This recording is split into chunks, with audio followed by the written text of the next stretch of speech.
In 1990, a brand new Ford F-150 cost $12,000. Today, that same truck costs $98,000. Your salary did not grow 8 times. So why did the truck? Once upon a time, a pickup truck was a tool. It was built for farmers, contractors, the American working class. It was simple, rugged, and most importantly, affordable. But today, it is a luxury status symbol that costs more than a starter home in half the country. Welcome to the $100,000 truck trap, a financial black hole swallowing the middle class whole. And you are being engineered to want it. Massage seats, panoramic sunroofs, 30 speaker sound systems. This is not a work vehicle. This is a private jet with a bed in the back. And manufacturers figured something out a long time ago. They make tiny margins on small cars, but $20,000 or more in pure profit on every luxury truck they sell. So they made a decision. Kill the basic truck. Try finding a regular cabwork spec truck on a dealer lot today. You cannot. They want you in the limited, the Denali, the platinum, because that is where they make their money. In 1990, 60% of all trucks sold in America were base model work trucks. Today,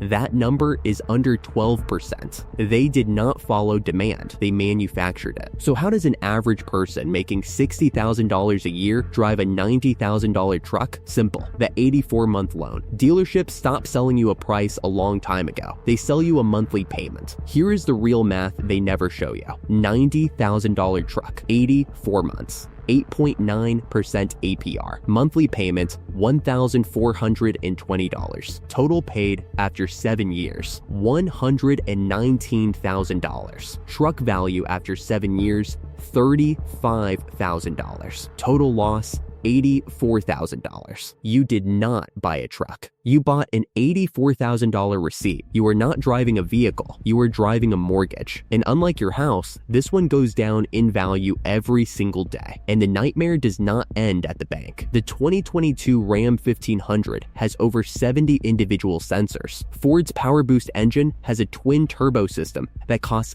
$6,800 to replace. Out of warranty, out of luck, out of money. These trucks are mechanical time bombs, high-stress turbocharged engines, complex air suspensions, enough sensors to run a space station. When that warranty expires at 60,000 miles, your $100,000 beast becomes a $100,000 liability. One sensor fails, $2,000 dealer visit. Air suspension collapses, $4,000. Turbo fails, $7,000. And remember, you still have 40 more payments left. So why do we keep buying them? Because of identity. Ford spent $1.2 billion on truck advertising in 2023 alone. Ram spent $890 million. Every single ad shows the same thing: mountains, mud, men who look like they build things. But here is the number they never put in the commercial. 78% of truck owners never take their truck off-road, ever, not once. You are not buying capability. You are buying the feeling of capability. The industry has spent billions convincing you that you are not tough enough,